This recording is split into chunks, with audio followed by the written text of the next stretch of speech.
युगे युगे स्वामी अनंत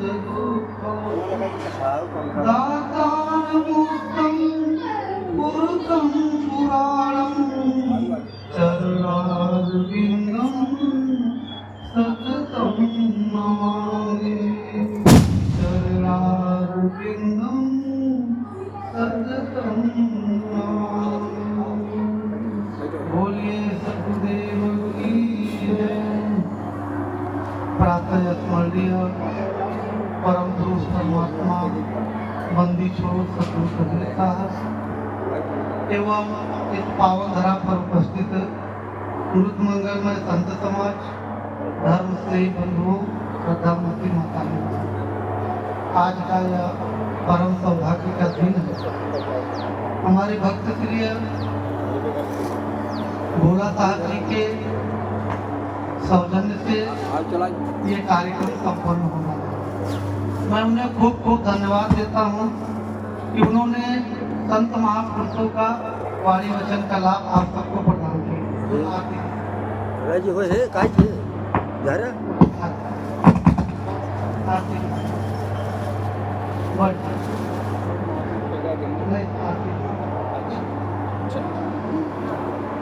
हमारे भक्त श्री ने उन्होंने शुभ संकल्प लेकर के और ये सत्संग का उन्होंने आयोजन कराया। इसके लिए उनको खूब खूब सा धन्यवाद है कि उन्होंने संत महापुरुषों के वाणी वचन का लाभ आप सबको प्रदान किया। आप लोगों को भी खूब खूब धन्यवाद है कि आप लोग अपना अमूल्य समय निकाल करके इस कार्यक्रम की शोभा आप सबने बनाया। इसके लिए हृदय से आप लोगों को खूब खूब धन्यवाद। संत महापुरुषों का आगमन इस ग्राम सभा में शायद हम पश्चिमी छोर पर हम लोग आए थे ना सर, पश्चिमी एक पिछली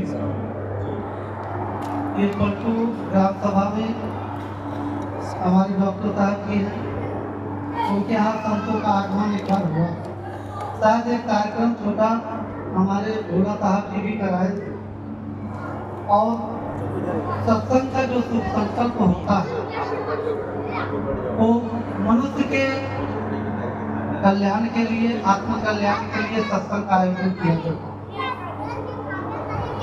जनमानस के कल्याण के लिए सत्संग का आयोजन सदियों से किया जा रहा है कि जनमानस का कैसे कल्याण हो, मनुष्य को जीवन जीने की कला कैसे सीखे।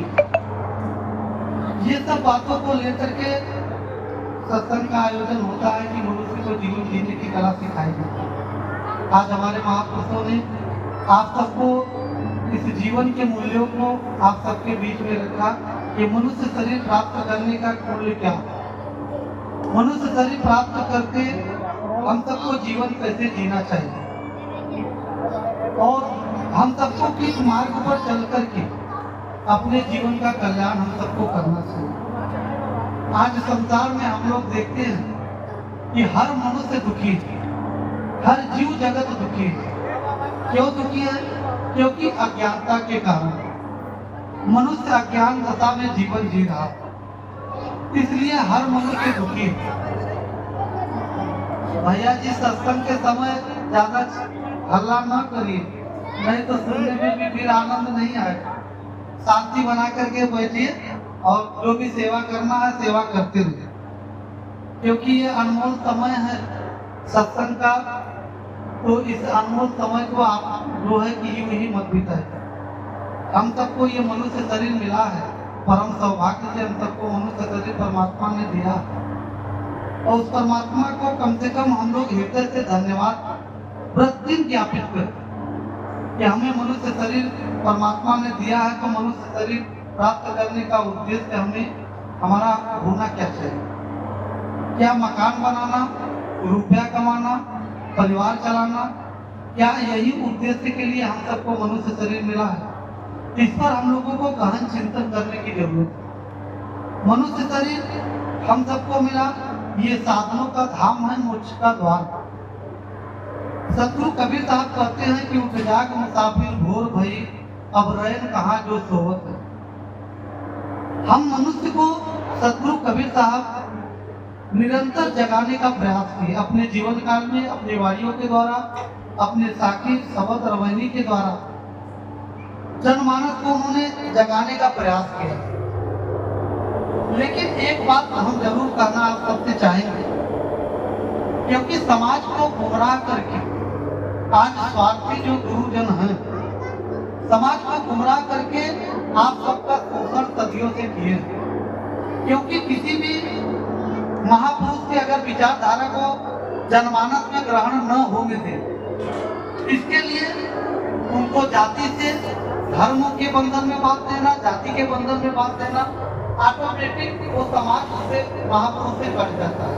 कि कितनी भी हमारे आत्म कल्याण की बात की हो, लेकिन हम लोग एक्सेप्ट नहीं करते, हम लोग उस पर चिंतन नहीं करते कि महापुरुष ने हमारे आत्म कल्याण का बात की है। लेकिन नहीं, ये महापुरुष किस जाति का है, ये महापुरुष किस धर्म का है।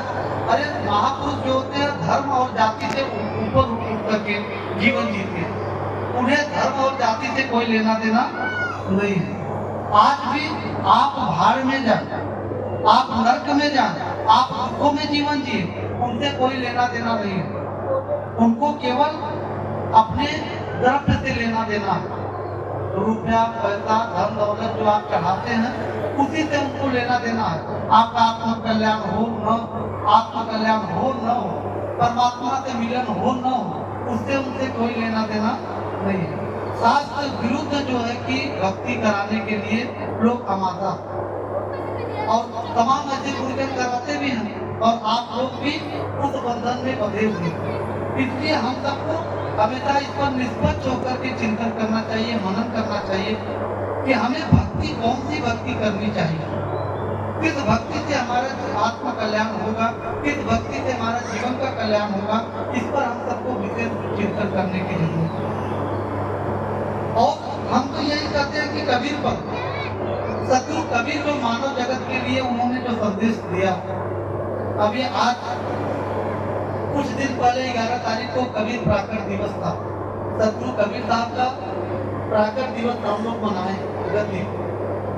और सदगुरु कबीर को हम लोग क्यों याद करते हैं? उन्होंने जो समाज में छुआ, जो भेदभाव, अंधविश्वास, पाखंड था, उसको हमेशा निरंतर सदगुरु कबीर साहब ने समाप्त करने का प्रयास किया और प्रयत्न किया। लेकिन आज भी लोग समाज की उन्नति के लिए महापुरुषों ने अपने जीवन को जिया, लेकिन आज भी समाज को गर्त में ढकेलने के लिए तमाम ऐसे गुरुजन हैं जो कि आज संत बनकर के संत के वेश में, समाज से उनको कोई लेना देना नहीं। वो चाहते हैं कि समाज अनपढ़ और गंवार बना रहे, तब हमारा दुकानें बराबर चलेंगी। इसलिए हम आप सबसे यही आग्रह करेंगे कि भक्ति के मर्म को समझिए, साधना के मर्म को समझिए, परमात्मा के मर्म को समझिए। जब तक उस परम तत्व को आप समझेंगे नहीं, तब तक आपके जीवन का कल्याण नहीं हो सकता। आज भक्ति को तो बहुत दूर है, लेकिन आज पारिवारिक संसारिक जीवन में हम लोग कितने अपने घर परिवार में सुख शांति से, हम लोग जरा अपने जीवन में झांक करके देखें, छोटी छोटी बातों को लेकर के हम इतने जीवन में अशांत रहते हैं कि हम अपने रिश्तों को जो है कि तवज्जो नहीं दे पाते, हम अपने रिश्तों को मजबूत नहीं कर पाते हैं।